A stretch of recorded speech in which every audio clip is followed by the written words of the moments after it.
man has a delayed effect on you. It starts working on you right away. Okay? Now, so if I'm a clown, if I'm a buffoon, then what's happened to the white man since then? Has he collapsed? Is he dysfunctional? Is he discombobulated? I mean, think about him. Is he making any rational decisions about anything at all? I mean, just let's hear it. One rational decision. We're going to clean up the oceans. That'll be enough. We're going to get air fresheners and clean up big fans and run air through the things. Filters the world's air. We're going to do that. Not one, right? Boss man is thoroughly discombobulated. That man is not functioning. And as we said before, we're taking the credit for that. Not the real, but as far as y'all are concerned, you people, yeah, that's what we did. Of course, you know the ultimate doer, and I'm not going to mention that because we didn't mention it before. Everybody know who I'm talking about. For now, we talking about us. We done whooped the draws off boss man. Yes, we have. Now we're going after the Zionists. If you think we're not lying, what have he did? He left Afghanistan running the other day. 20 years. And all these drones that killed people, it's only one or two. No, they've been wearing people out. All that time. They've been wearing out families. Can you imagine the strength that those people in Afghanistan, the ability to endure? To endure. And when he calls the graveyard of empires, in our time, the last two monsters, it whooped Russia so bad, they say, I quit. I'm gonna try to do some good for a while. Good in relation to them, So if they're not killing anybody or murdering anybody, okay, the commies may put a little something on you and you die 2 days later in the hospital, little green stuff. Little, what they call it, it's not the C, all they crew, the KGB. Yeah, the KGB. But they haven't did no more mass murders like Afghanistan. So technically, Russia and everything Putin do, it's like, I ain't bothering nobody else for a while. Now what you want to do? What you want to talk about, sucker? You ain't talking about nothing. You can notice he ain't scared of no boss man or nobody. But he ain't making no ugly faces at none of the poor people or none of that, right? Tell the truth. Look at it. He is not doing that. Right? He ain't saying, you little guys, you little black niggas over there in Africa, we're going to come over here and whitewash your behind. We're going, boy, he ain't mentioned a word. We're for humanity. If we can help anybody, we're ready to go. Right? That's actually what's happening. And I don't want to get into China because, boss man thought, if we make the Chinamans not rich, but semi-rich, not even semi-rich, if we can fix it so they can eat. The only thing about it is, and I'm not against Orientals, I'm with them all the way, but sometimes they steal too, they remember the cassettes used to come, they would, I don't care who you like, Temptations, and they just stopped. Now, Tony was my connections on the movies down there. I guess the business finished. Now, Tony, of course, is a Chinaman. I have never heard of a Chinaman named Tony. And we would talk. One of our favorite subjects and I'm talking to them about Japan. Uh, so what's happening with y'all in Japan? I say, you know, Japan, you can see it on TV, all this stuff right now. I say, yeah, Nanking, man, 1937, that was bad, what they did.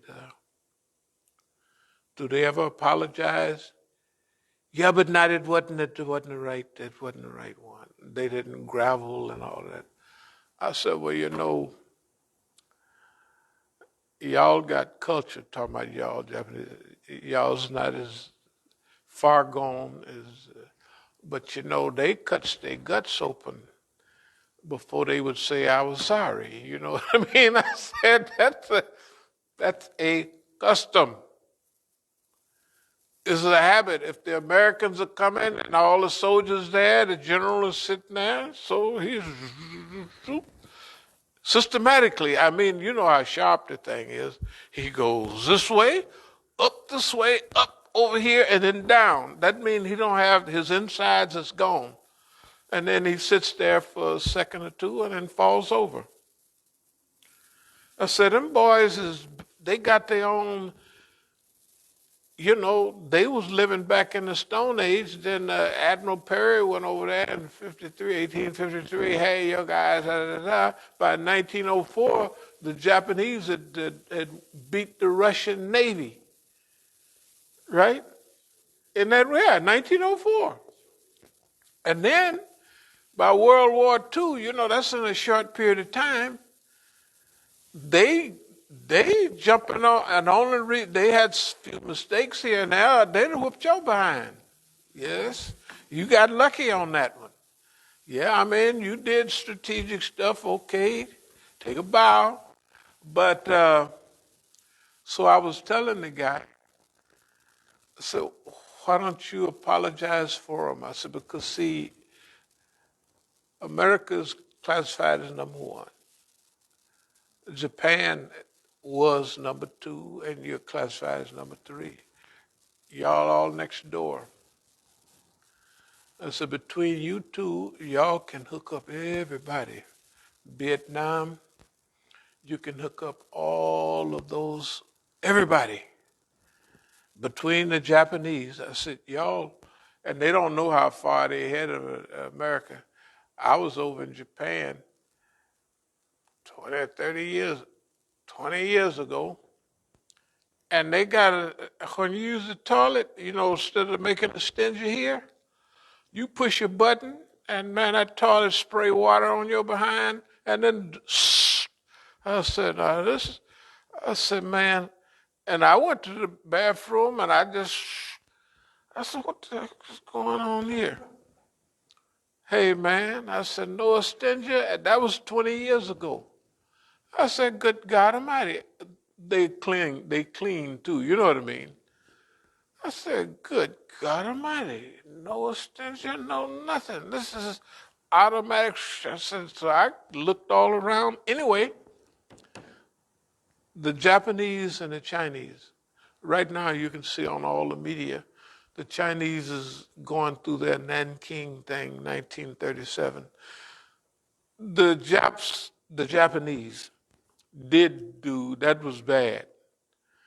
In World War II, boy, the let's say the bad Japanese, the good the other Japanese that was not like the militaries, they said, please, MacArthur, do this, that, and another, and make sure we can't have. We don't want no military, right? That's what they telling MacArthur, because MacArthur wasn't going to do all of that stuff. They're going to say, it's a little army, you know, they're going to hurt nobody. But the Japanese, they said, them guys has got us into this, and we don't want to have any more of that. They call them the militaries. It's Tojo. It's all that crew. And they got us into this, and they invaded everybody. And well, they had the Tanaka Plan, 1924. That was the Prime Minister of Japan. The Tanaka Plan said that Japan does not have enough people to do what it wants to do, like conquer the world. So it will use China. China will do all the work, and we'll do all the. That was the Tanaka plan, and that's just what they started out to do. They say, "Hey, now." They invaded Manchuria and called it Manchukuo. I said, boy, this boy is really serious. Anyway, let me get back to the point. The point is this. We haven't been wrong on all of this stuff. Actually, we haven't been wrong on none of it. That's okay. We're sitting here talking about it, we're making fun about it. But nobody can say that. I'm sorry. There's no think tank, there's no collection, there's no State Department, who blah, blah, blah. Not even the CIA don't get it that right. KGB don't get it that right, nor any other collection of people get it that right and that timely. That's why now we're moving with certain expediency, because there's no time limit on these things, but we have a feeling that the time is kind of urgent. So we didn't feel that way during the last stage. This is a different stage. So whoever sees an evil, let him change it with his hand. This has been one of our favorite hadith. We have never had the military power. In fact, we've been infiltrated and sabotaged by everybody from day one of this Islamic movement. Okay? So, we're not going to fight boss man. We're not going to, So if you go back in history and you go back with what you visualized, we had to look at something. What do we look like to boss man? When he sees us, what does he see? Okay. Our age. Black militants say, flip up to Islam, and then it gets involved in the international thing, 1 and 2, or let's call it 2 and 3. He misses something. He misses the stage before. The little kids, I was young when I sat around my father and those people, because I'm the youngest in the family, and my father was 45 when I was born. So you can imagine, when I'm 15, he's 60 years old. I'm the last one. And guess what? All them stories about the past, all his friends, how they acted. All right, I picked up on all of that. I don't know anybody else that did. Now, what does that mean? Out of the 3 stages of, let's call it human development, we got one stage that boss man has no knowledge of. And I don't know it either until I reflect. When you get time to reflect and start thinking, right, then you have to find, what do I have? What have I been given? It don't make no difference what other people think about it. It has nothing to do with it at all. It's what do you have? So we got the secret weapon. We got a secret weapon. We can fool a white man. And we did. We did it easy. We did it easy. Everything that happened here was easy. Okay, people say, well, them niggas busted you upside the head, they did this and that. That was not difficult at all. When I used to be talking, Brother Tufel and I used to talk a lot. And I was talking about this, at that time, few years back, this transition that's going on. But if you may not understand it, if you don't understand, you may have taught military this, march, this, that, other. You may have, I'm not saying you or him or them, I'm saying may have a police background. You investigate the subject and you study the habits and customs, and you can fool them easy.